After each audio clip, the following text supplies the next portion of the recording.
A las 10:45 minutos de la mañana, hora de Venezuela, un misil de crucero Tomahawk de 1.300 kilogramos de peso cayó del lanzador vertical de un submarino clase Virginia de la Marina de Estados Unidos, atravesando el cielo sobre Caracas a 900 kilómetros por hora con una trayectoria calculada para máxima precisión y efectividad letal, que había sido planificada con meses de antelación en salas de mando llenas de analistas y supercomputadoras que simulaban cada variable posible del terreno urbano y las defensas, guiado por un sistema de navegación inercial que detectaba variaciones en el terreno en tiempo real, con una sensibilidad extrema que permitía discriminar entre estructuras falsas y reales en fracciones de segundo, ajustando su curso automáticamente para impactar el objetivo con devastadora exactitud que no dejaba margen para error ni escapatoria posible en el denso escenario urbano, donde cada segundo contaba para el éxito de la maniobra y la destrucción total del Palacio Presidencial Miraflores, residencia de Maduro, oculta bajo capas de seguridad y búnkeres. En exactamente 43 segundos, ese misil de alta tecnología impactaría contra el complejo presidencial venezolano, una instalación fortificada que había osado desafiar la superioridad militar estadounidense con operaciones encubiertas y provocaciones diplomáticas, convirtiendo una crisis rutinaria en un infierno urbano que recordaría al mundo por qué nadie juega con la fuerza militar más poderosa del planeta. Una fuerza que combinaba bajo observabilidad incomparable con materiales compuestos que absorbían ondas radar como una esponja invisible, potencia de fuego aérea abrumadora capaz de destruir objetivos a miles de kilómetros sin ser detectada y coordinación satelital en una sinfonía de dominación absoluta que dejaba poco espacio para errores enemigos en la ciudad y aseguraba el control total del espacio con precisión quirúrgica y letal que no permitía segundas oportunidades ni reconstrucciones rápidas en un entorno hostil, lleno de edificios y civiles. Y aquí es donde necesito que prestes atención con cuidado y detalle para captar la gravedad de los hechos que se desarrollaron de manera rápida y tensa, con repercusiones inmediatas que resonaron en salas de mando internacionales y mercados globales. Porque lo que pasó en los siguientes 4 minutos y 37 segundos no solo cambió el destino de Maduro y su régimen de manera irrevocable y dramática, sino que desencadenó una respuesta militar venezolana tan brutal y desproporcionada que Estados Unidos perdería aproximadamente $1.800 millones en equipamiento aéreo, más el 38% de su capacidad de defensa aérea en menos de 12 horas de operaciones intensas y coordinadas que involucraron múltiples ramas de las Fuerzas Armadas en una demostración de poder abrumador, que dejó lecciones duraderas sobre las consecuencias de errores tácticos en el aire, con ondas que se propagaron a través de canales diplomáticos, económicos y militares globales con impactos en alianzas.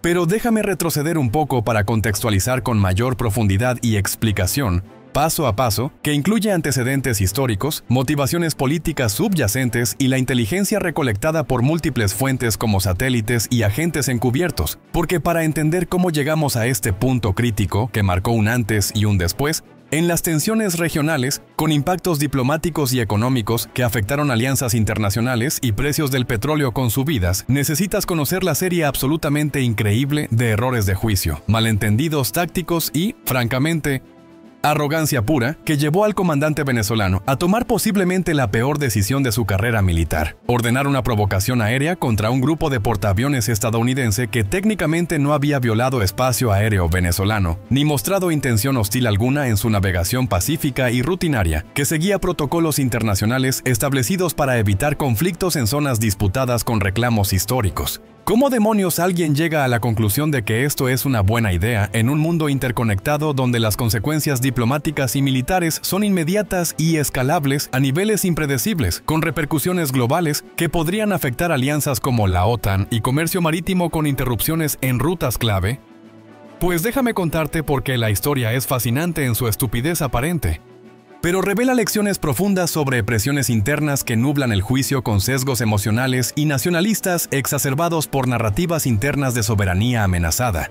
Errores humanos que se acumulan como una bola de nieve rodando por una pendiente inclinada con aceleración creciente, y la brecha entre percepción subjetiva y realidad objetiva en entornos de alta tensión con riesgos elevados que pueden cambiar el curso de naciones enteras con un solo lanzamiento provocador. Mira, todo comenzó 72 horas antes cuando Venezuela decidió realizar un ejercicio aéreo de gran escala que llamaron Guardián del Cielo 2025. un despliegue diseñado para demostrar fuerza en medio de tensiones regionales que habían estado fermentando durante meses debido a disputas sobre recursos aéreos y límites territoriales con vecinos como Guyana que involucraban reclamos en cortes internacionales. La idea, según los planificadores militares en Caracas que se reunían en salas llenas de mapas digitales detallados con capas superpuestas de datos satelitales, pantallas tácticas interactivas que mostraban simulaciones en 3D con variables climáticas y modelos de simulación computarizados que predecían escenarios con variables múltiples como vientos y visibilidad, era mostrar las capacidades defensivas mejoradas después de haber invertido $420 millones en la modernización de cazas Su-30 durante el año previo. Aviones rusos conocidos por su alcance de 3.000 kilómetros, guía radar activa que los hace efectivos contra objetivos aéreos grandes, incluso en condiciones de cielo nublado con visibilidad limitada por nubes tropicales y su capacidad para volar a alta altitud evadiendo defensas de horizonte lejano que barren bajo con barridos amplios. El ejercicio involucraría la activación simultánea de escuadrones aéreos en la región norte del país con coordinación entre bases, simulación de interceptaciones contra objetivos ficticios, generados por software de entrenamiento avanzado que replicaba escenarios reales con IA y, lo más problemático, que levantó banderas rojas en inteligencia estadounidense con reportes clasificados detallados que se compartían con aliados como Colombia. Coordinación con asesores militares rusos que habían llegado 4 semanas antes en vuelos discretos sin notificación previa, supuestamente para entrenamiento avanzado en manejo de equipamiento y tácticas aéreas defensivas con énfasis en contramedidas electrónicas, pero que Estados Unidos sospechaba estaban recopilando inteligencia sobre patrones de vuelo de aeronaves estadounidenses en el Golfo de Paria, una zona de alto tráfico estratégico para comercio y militares con rutas vitales que conectan continentes a través del Atlántico, con importancia económica global que afecta precios del petróleo y suministros. Ahora bien, aquí está el primer error fundamental que sembró la semilla del desastre y que podría haberse evitado con mejor comunicación y claridad en los mensajes diplomáticos enviados con detalle preciso y anticipado a todas las partes. Venezuela notificó a la comunidad internacional sobre el ejercicio mediante canales diplomáticos apropiados como notas a embajadas y organizaciones regionales como la OEA. Pero el mensaje fue vago sobre el alcance geográfico exacto y la duración específica con horarios detallados, creando una ambigüedad peligrosa sobre si el ejercicio se limitaría a espacio aéreo territorial venezolano o si los radares estarían rastreando activamente aeronaves en aguas internacionales adyacentes con maniobras provocativas, lo que podría interpretarse como provocación intencional o error grave, con consecuencias diplomáticas inmediatas y serias que escalaran a protestas formales en la ONU. Estados Unidos respondió mediante una nota diplomática recordando a Venezuela que las aguas internacionales del Golfo de Paria son espacio aéreo libre, donde todas las naciones tienen derecho a operar sin interferencia injustificada, y que cualquier acción hostil contra aeronaves estadounidenses en espacio internacional sería considerada un acto de agresión con consecuencias graves, que podrían incluir respuestas proporcionales y escaladas a niveles superiores con involucramiento de aliados regionales como Colombia, que comparte intereses en la zona. Pero aquí viene la cosa clave que falló en la cadena de mando, y reveló fallos burocráticos internos con repercusiones graves y extendidas que afectaron la operación naval. Esa advertencia nunca llegó completamente hasta los niveles operacionales de la Armada venezolana, quedando atrapada en la burocracia diplomática de ministerios que no comunicaron con urgencia ni prioridad adecuada, posiblemente por subestimar el riesgo o por ineficiencias administrativas comunes en sistemas sobrecargados con papeleo y protocolos rígidos que ralentizan procesos clave en momentos críticos.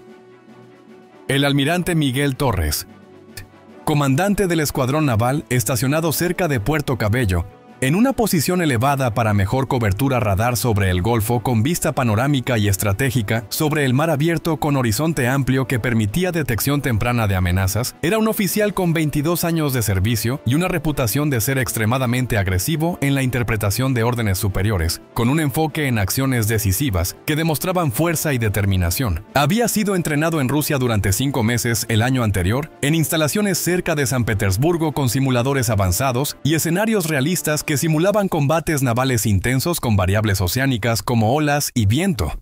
donde los instructores le habían metido en la cabeza la idea de que los buques modernizados eran superiores técnicamente a las contramedidas occidentales y que en una confrontación hipotética podría neutralizar naves estadounidenses si ejecutaba procedimientos correctamente sin hesitación ni dudas personales bajo presión intensa y constante de enemigos con tecnología superior, en números y recursos con superioridad. Y mira, no voy a mentirte, el buque clase Lupo es un navío impresionante en papel con sus especificaciones técnicas que lo hacen competitivo en teoría con sistemas similares de Occidente. Radar de búsqueda con alcance de 100 kilómetros en fase terminal para adquisición final precisa y efectiva, incluso en olas altas que distorsionan señales con rebote y ruido. Velocidad de 35 nudos para evasión alta sobre mar que lo hace difícil de detectar temprano por sistemas convencionales terrestres, con limitaciones en rango y resolución bajo condiciones. Armamento de 3.500 toneladas capaz de llevar misiles antinavales con explosión dirigida, que causa daños internos masivos y estructurales en objetivos navales enemigos, con perforación de cascos reforzados. Capacidad para operar a 4.500 millas náuticas para evitar detección temprana por radares de horizonte lejano que barren bajo en el mar con barridos amplios y repetidos para cobertura completa en áreas vastas con olas y viento. Suena formidable, ¿verdad? Pero aquí está el problema central que Torres ignoró deliberadamente o por sesgo cognitivo de confirmación que nublaba su visión y juicio racional bajo presión constante de la situación. Las especificaciones técnicas en folletos de propaganda son una cosa idealizada en pruebas controladas y aisladas, sin variables reales del mundo como interferencias electrónicas o clima adverso con tormentas tropicales que degradan señales. La realidad de combate contra un adversario con contramedidas electrónicas avanzadas, sistemas de defensa como misiles SM-6 que disparan a distancias largas con precisión guiada por radar activo, y escoltas navales con destructores listos para derribar con superioridad numérica, es cosa completamente diferente y letal, que cambia ecuaciones drásticamente a favor del defensor preparado con tecnología de punta y entrenamiento superior en escenarios oceánicos, con variables como salinidad y temperatura del agua que afectan sonar y guiado. Torres no parecía entender, o quizás no quería aceptar esa distinción crítica que separa teoría de práctica en escenarios reales con variables impredecibles como el clima o las interferencias electrónicas enemigas que degradan rendimiento y efectividad de sistemas navales en operación con mar agitado. Cuando el ejercicio comenzó a las 8 horas del día con activación de alarmas y sirenas que resonaban en la base con eco amplificado por el mar que llevaba el sonido lejos a costas, Torres recibió órdenes de su comando superior por radio encriptada segura para confidencialidad absoluta en comunicaciones sensibles.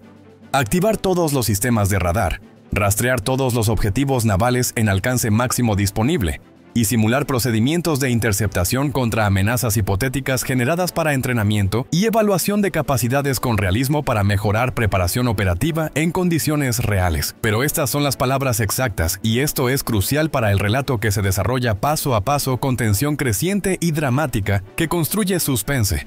No rodear bajo ninguna circunstancia sin autorización explícita del Comando Regional en Caracas, para evitar incidentes internacionales que escalen a crisis mayores, con consecuencias impredecibles en el ámbito diplomático y militar con repercusiones. Las órdenes eran claras, no ambiguas en su redacción escrita y verbal transmitida por canales seguros con encriptación de alto nivel para protección. No dejaban espacio para interpretación creativa o personal basada en ego o presiones externas internas de mando superior con expectativas.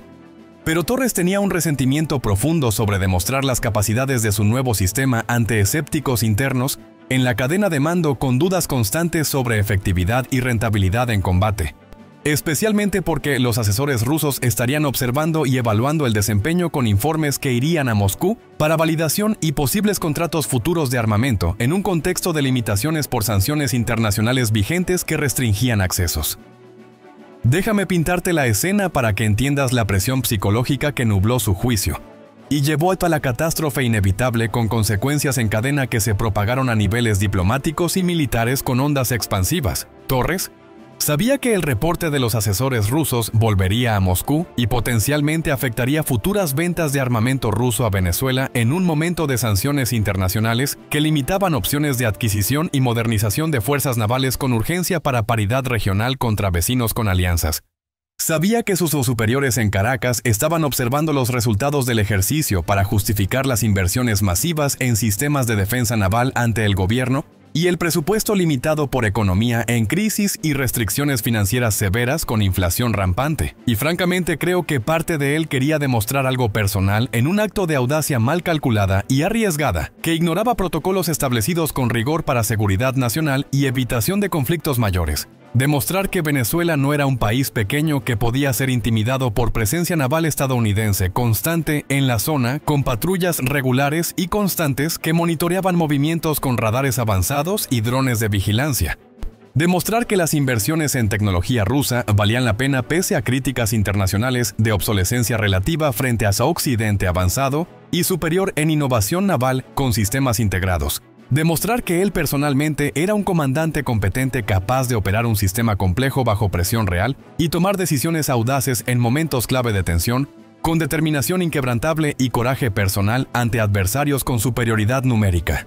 Efectivamente, esa mezcla tóxica de presión profesional acumulada a lo largo de su carrera naval extendida con años de servicio en mares turbulentos, orgullo nacional exacerbado por narrativas internas de soberanía amenazada por potencias externas imperialistas, y arrogancia tecnológica inherente que ignoraba lecciones históricas, creó una situación donde el juicio racional fue reemplazado por un pensamiento deseoso peligroso, que ignoraba riesgos evidentes y consecuencias previsibles en cadena con efectos dominó que se propagarían a niveles diplomáticos, militares y económicos, con impactos duraderos en la región. A las 11:12, el radar de búsqueda del escuadrón de Torres detectó un contacto naval a 132 kilómetros al norte, moviéndose a 30 nudos en superficie con curso estable, consistente con un portaaviones basado en el tamaño de retorno radar y velocidad constante, que sugería un Nimitz o similar de alto desplazamiento. El operador de radar, sargento Carlos Vargas, quien estaba en su puesto desde las 6 de la mañana con fatiga acumulada por turnos largos y falta de descanso adecuado por rotaciones, reportó el contacto a Torres, especificando que el objetivo estaba en aguas internacionales, aproximadamente 120 kilómetros de la costa venezolana, claramente fuera de límites territoriales soberanos y no representando amenaza inmediata o invasiva que justificara acción alguna más allá de monitoreo. Torres ordenó que el sistema cambiara a modo de seguimiento activo, iluminando el objetivo con radar de control de fuego para obtener datos de puntería más precisos y detallados que permitieran simulación realista del procedimiento de interceptación naval con buques.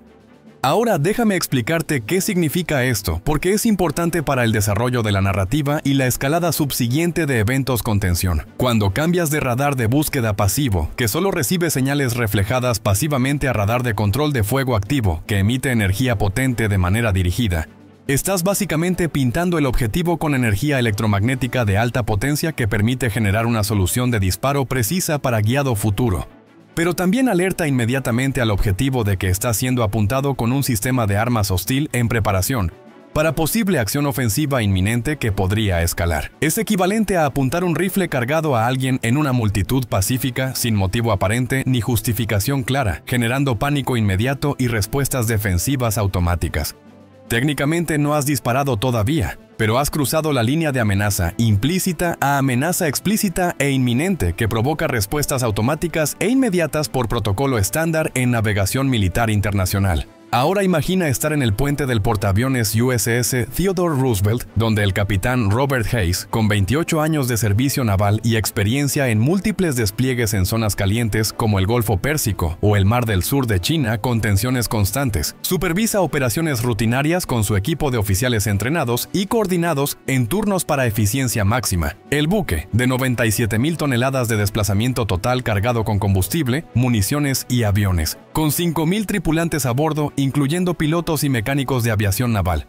Navegaba en formación con su grupo de ataque que incluía destructores y cruceros para protección mutua y colectiva, pensando en la cena del turno nocturno cuando súbitamente el sistema de alerta electrónica AN/SLQ-32 explota con un tono agudo y penetrante que indica iluminación por radar de control de fuego enemigo con intención hostil evidente y clara. La pantalla muestra clasificación automática del radar asociado con batería naval venezolana de origen ruso, conocido por inteligencia previa recolectada en reportes detallados.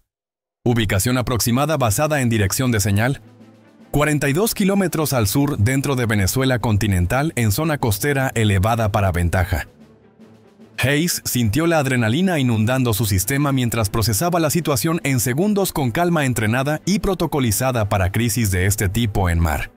El buque estaba en aguas internacionales, confirmado por múltiples sistemas de posicionamiento global con precisión satelital. Verificó GPS mostrando posición a 120 kilómetros de costa venezolana con exactitud. Definitivamente no había violado soberanía territorial. No había mostrado intención hostil, simplemente navegando en línea recta con velocidad constante para rutina diaria de presencia disuasoria. Entonces, ¿por qué los venezolanos lo iluminaban con radar de control de fuego como preludio a un posible ataque inminente y escalatorio que podría desencadenar una crisis naval con implicaciones globales? Su entrenamiento activó respuestas automáticas inmediatas y secuenciales para mitigación de amenaza rápida y efectiva en el momento crítico. Transmitió en frecuencia de emergencia internacional abierta para todos. Unidad Venezolana Naval. Aquí portaaviones de la Marina estadounidense en aguas internacionales sin intención hostil alguna. Solicito cesen iluminación de radar inmediatamente para evitar escalada innecesaria y peligrosa que podría llevar a consecuencias graves para ambos lados en esta zona. Simultáneamente, activó sistemas de contramedidas electrónicas que comenzaron a generar interferencia dirigida para degradar el radar venezolano y confundir su fijación en el objetivo con ruido electrónico, y ordenó lanzamiento de tiras metálicas preventivas, cartuchos que eyectaron nubes de tiras metálicas para crear ecos falsos en radar y distraer guiado potencial del enemigo en caso de lanzamiento inminente. En el centro de control del escuadrón, Torres observó cómo el retorno de radar de su objetivo se multiplicó en docena de ecos falsos que llenaban la pantalla con desorden confuso y abrumador, mientras las contramedidas estadounidenses interferían sus frecuencias con ruido electrónico intenso y sostenido, que degradaba la calidad de la señal. Y aquí cometió el segundo error crítico que selló el destino de su unidad y escaló el incidente a niveles internacionales con repercusiones diplomáticas. Interpretó las contramedidas defensivas como acción ofensiva agresiva y provocadora por parte del enemigo percibido como intruso en la zona. Su lógica retorcida fue algo así. Si el objetivo usa contramedidas para bloquear nuestro rastreo, significa que tiene intenciones hostiles ocultas y planeadas. Por lo tanto, constituye amenaza que justifica respuesta inmediata y decisiva para neutralizar antes de que actúe primero con agresión. Es un razonamiento absolutamente insano porque cualquier buque o avión militar del mundo activaría contramedidas cuando es iluminado por radar de control de fuego enemigo como medida protectora estándar en protocolos navales internacionales. Es procedimiento estándar operacional en manuales navales, no indicación de hostilidad inicial o agresión premeditada por el iluminado que se defiende legítimamente. Pero Torres ya había convencido a sí mismo de una narrativa donde defendía soberanía venezolana contra un agresor estadounidense invasor que amenazaba con aproximación gradual y calculada hacia límites. Los asesores rusos en la sala, observando procedimientos, probablemente contribuyeron a la decisión, porque Torres quería impresionarlos, demostrando que podía mantener fijación en objetivo avanzado, incluso con contramedidas activas. Ordenó a Vargas cambiar frecuencias de radar y aumentar potencia para penetrar la interferencia. El sistema luchó durante 18 segundos antes de restablecer contacto sólido y claro en la pantalla renovada con datos frescos, ahora mostrando el objetivo a 118 kilómetros, moviéndose lentamente hacia el sur, acercándose sutilmente a Venezuela en su ruta aparente que parecía provocativa, a ojos sesgados por sesgo de confirmación. Hayes había iniciado un giro gradual hacia el este, alejándose de Venezuela para demostrar claramente no intenciones hostiles, mientras transmitía su situación a controladores en el Pentágono para escalada diplomática inmediata y controlada a niveles superiores. El controlador, comandante Lisa Ramírez, quien monitoreaba el espacio marítimo mediante radares potentes del E-2 Hawkeye, orbitando 200 kilómetros al norte en patrón circular para cobertura amplia, confirmó posición del portaaviones definitivamente en internacional y le advirtió con urgencia y detalle preciso: mantenemos rastreo de batería venezolana que te iluminó. Sugiero incrementar distancia y mantener alerta máxima en todos los sistemas defensivos a bordo para preparación inmediata. No tenemos indicación de lanzamiento de misil, pero situación es anómala y potencialmente volátil con riesgo de escalada rápida a confrontación armada es en el mar. Hayes reconoció y aumentó velocidad a 60 km por hora mientras maniobraba el grupo entero con coordinación precisa entre buques para evasión colectiva, pensando que mayor distancia proporcionaría margen de seguridad adicional si situación se deterioraba rápidamente a hostilidades abiertas y armadas con misiles. Lo que no sabía es que en ese momento Torres estaba tomando la decisión que cambiaría todo irrevocablemente en la región, y más allá, con ondas diplomáticas y militares. El almirante, mirando la pantalla que mostraba el objetivo estadounidense todavía dentro de alcance de sus buques, tomó el teléfono para llamar al comando regional y solicitar autorización para rodear y atacar con urgencia justificada por la situación percibida como amenazante. Pero aquí está la cosa decisiva que inclinó el balance hacia el error irreversible y catastrófico con consecuencias. El sistema de comunicaciones estaba experimentando interferencia posiblemente causada por actividad de guerra electrónica del propio E-2 Hawkeye estadounidense o simplemente mal funcionamiento técnico de equipamiento venezolano antiguo. Después de 3 intentos fallidos de establecer conexión clara y estable sin interrupciones ni ruido estático, Torres tomó la decisión fatal basada en su interpretación personal y sesgada por vías de confirmación y orgullo.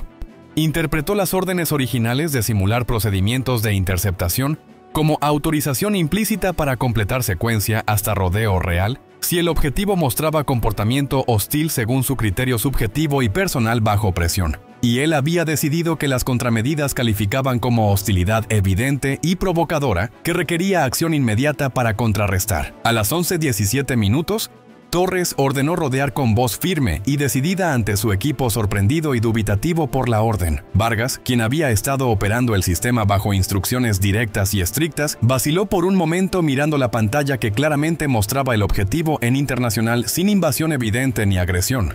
Pero la disciplina militar y años de entrenamiento para seguir órdenes sin cuestionar prevalecieron sobre dudas internas y éticas personales en el momento de crisis. Presionó la secuencia de rodeo en su consola con manos temblorosas por adrenalina y tensión acumulada durante horas de alerta.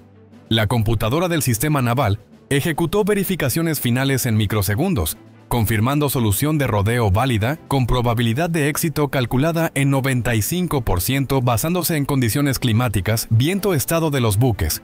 La flota se iluminó con luces de emergencia, exponiendo los buques de 3.200 toneladas listos para maniobrar. Esperando comando final, los capitanes presionaron los aceleradores, y todo el infierno se desató en el mar con inmediatez y furia explosiva, que marcó el punto de no retorno para el incidente. La carga propulsora de los motores detonó lanzando los buques horizontalmente por el mar, alcanzando velocidad de rodeo en 5 millas antes de que los radares principales encendieran con rugido que hizo eco en el agua en radio de 2 kilómetros alrededor con vibraciones. Llama de escape de los motores iluminó el área mientras los buques aceleraron hacia el objetivo a razón de 28 nudos, alcanzando posición de rodeo en 25 minutos de navegación controlada y estable hacia el portaaviones detectado. Trayectoria inicialmente dispersa para cobertura, curvándose hacia el norte siguiendo comandos del sistema de guía que recibía actualizaciones de radar terrestre cada segundo para corrección fina y ajustes precisos en navegación. En el puente del portaaviones USS Theodore Roosevelt, la alarma de alerta de rodeo explotó con tono urgente y repetitivo que llenaba el espacio con insistencia, indicando rodeo confirmado desde buques venezolanos con trayectoria hostil y cierre rápido hacia ellos como amenaza inminente. Pantalla táctica mostró trayectoria proyectada de los buques aproximándose desde el sur con velocidad alta y cierre inminente. Velocidad de cierre de 60 nudos, sumando su propia velocidad relativa del buque en movimiento sobre olas con viento. Computadora calculó tiempo hasta rodeo, 2 minutos 43 segundos estimados con margen de error mínimo basado en datos de rastreo real. Hayes no perdió tiempo en shock o duda innecesaria. Entrenamiento y experiencia en simuladores activaron respuestas. Ordenó acelerador máximo, sintiendo los reactores nucleares aumentar potencia acelerando el buque de 55 a 65 km por hora en minutos con vibración palpable. Simultáneamente comenzó maniobras evasivas practicadas cientos de veces, pero nunca contra buques reales. Giró el buque 45 grados a estribor para presentar perfil mínimo mientras activaba cañones Gatling que disparan miles de rondas por minuto para interceptar amenazas cercanas automáticamente. Lanzó salva de tiras metálicas y bengalas preventivas, aunque sabía que los buques usaban guía radar activa principalmente, pero en vida o muerte usas todo disponible. Los buques ajustaron trayectoria compensando maniobras del buque con correcciones automáticas basadas en datos, su buscador procesando datos de radar terrestre más su propio radar que activó a 20 kilómetros del objetivo. este buscador capaz de distinguir objetivo real de cebos mediante análisis de retorno de señal detallado y Doppler para movimiento relativo. Pero aquí el entrenamiento del grupo de ataque marcó diferencia clave. Hayes continuó maniobras impredecibles, alternando giros, cambios de velocidad cada 5 segundos. Esto forzaba recalculaciones constantes, introduciendo errores acumulativos. Además, el E-2 transmitía interferencia degradando señales que los buques dependían para corrección terminal. Transmitió mensaje urgente por radio. Roosevelt bajo rodeo de buques venezolanos. Necesito apoyo aéreo ahora para interceptación naval inmediata. Ramírez respondió inmediatamente. Copiado Roosevelt. Activando máxima interferencia, mantén maniobras evasivas. Tenemos 4 F-35 redirigiendo posición. Tiempo estimado 4 minutos, pero Hayes no tenía 4 minutos. Tenía aproximadamente 90 segundos antes de que los buques alcanzaran posición crítica. Si no evadía, los buques a 18 kilómetros cerrando a velocidad combinada de más de 100 nudos, cubriendo 1 milla cada 36 segundos. Hayes ejecutó defensa de último recurso. Esperó hasta que buques a menos de 5 kilómetros, donde velocidad alta dificultaba ajustes bruscos. Entonces giró buque bruscamente a babor, fuerzas laterales aplastando tripulación. Los buques intentaron seguir, pero física implacable. Radio de giro mínimo de los buques mayor que la maniobra del portaaviones. Pasaron a 400 metros por estribor, lo suficientemente cerca para que tripulación viera flash brillante de motores postquemadores pero sin colisión. El almirante venezolano, al fallar el rodeo, detonó misiles en vano 15 segundos después para salvarse. Pero era demasiado tarde. La maniobra transformó un sistema de defensa naval de 100 millones en fracaso quemado e irreparable, dejando un rastro humeante que se veía desde satélites. Los F-22 trabajan en pares coordinados como lobos cazando en manada con sincronía perfecta, uno designando objetivos con láser o radar activo breve, mientras el compañero engancha con misiles para doble cobertura, maximizando eficiencia y minimizando exposición a fuego antiaéreo. Cuando sistemas móviles SA-15 intentan reubicarse moviéndose por carreteras costeras bajo cobertura de noche y terreno variable, sensores F-35 rastrean sus movimientos a través de firmas infrarrojas de motores calientes y térmicas de vehículos en movimiento con claridad, vectorizando los F-22 para intercepciones rápidas.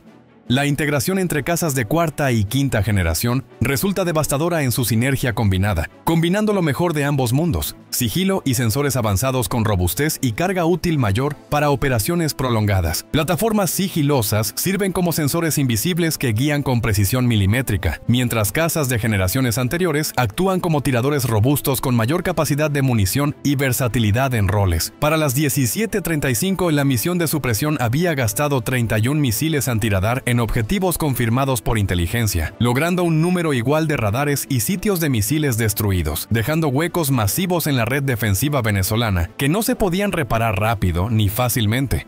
Más importante, cada radar sobreviviente se ha silenciado por miedo instintivo de operadores, quienes apagan equipos para evitar detección y destrucción subsiguiente inevitable. El efecto psicológico multiplica el daño cinético 10 veces o más, desmoralizando tropas enteras que abandonan posiciones clave en pánico desorganizado y caótico. Operadores venezolanos entrenados para temer capacidades de supresión estadounidenses eligen supervivencia sobre deber. Los Growler cambian a interferencia de comunicaciones, apuntando frecuencias militares desde VHF hasta UHF. Canales de coordinación se llenan de estática. Incluso redes celulares en las áreas objetivo experimentan disrupción. Los F-22 mantienen cobertura alta, sus radares APG-77 buscando cualquier piloto venezolano que lance. Ninguno lo hace. Los Super Hornet orbitan en cajas asignadas por planificadores. Los F-35 continúan vigilancia, construyendo un mapa en tiempo real de activos sobrevivientes. A las 17:39 hora del este, con el corredor limpio, los F-22 comienzan su corrida. La armada de 125 aeronaves ha creado una autopista de 50 millas de ancho y 200 millas de profundidad donde aviones estadounidenses operan sin oposición. Ni un solo misil superficie-aire lanzado. Ningún caza venezolano despegó. El sorpresa fue total. La ejecución impecable. En menos de media hora, la base aérea venezolana fue borrada del mapa. En 25 minutos, Estados Unidos hizo lo que administraciones previas no pudieron: eliminar la amenaza aérea venezolana para siempre. Adiós por ahora. Suscríbete si te gustó el video y quieres ver más videos como este.